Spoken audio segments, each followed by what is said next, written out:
Hello, everybody, and this is Matt. Happy St. Patrick's Day. I wanted to give you a tutorial on how to use Timeline.ly.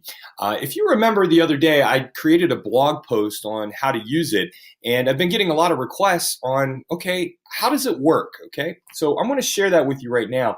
First thing that you would do is go to the Timeline.ly website, which you see right here, and then you'll paste a YouTube video link. Now, it only works currently with YouTube, not on Vimeo or any other platform yet.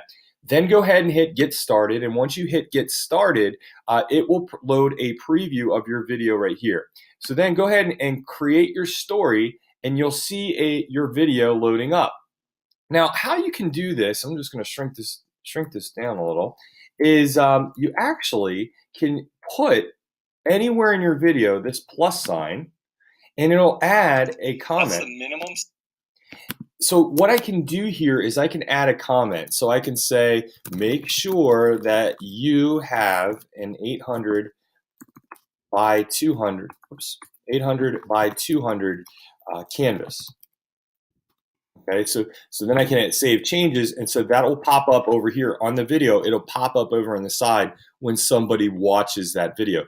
Now, other things that you can do as well is, let's say, for instance, right about here, I wanted to do something, and I'll hit the plus sign. I can even paste a link in here so that people can go to the website to learn more. So if I say, visit my blog for more information.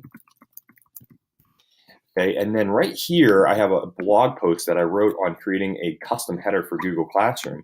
I can just paste that in, and now I hit Save Changes. It'll automatically save those changes, and so when they get to the 1 minute and 8-second mark, they'll be able to then go in and see that link and click on that link to visit. So it adds these cards over here, and the cards appear over here on the right-hand side. Now, the next thing that you would do is, let's say that we're completely finished with our video.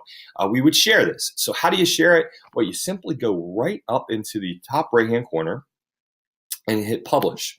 You'll hit Publish. Once it publishes it, then what you'll do is you'll actually want to make sure that you have some type of Timely account when you're working with this. So I'm going to hit Sign in with Google.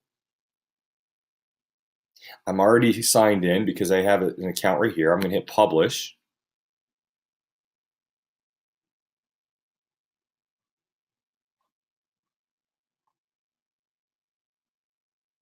Once it's published, now what I can... If you're a Google Classroom user, then you know that you can change the... Now what I can do is I can hit share, and so I have this link right here, which is great. So if I hit copy, then I can put this in my Google Classroom. I could put it anywhere I want so that students can access it. And the best part is that students do not need to have an account of any sort in order to access it. Hope it was helpful for you. Have a great time using Timely.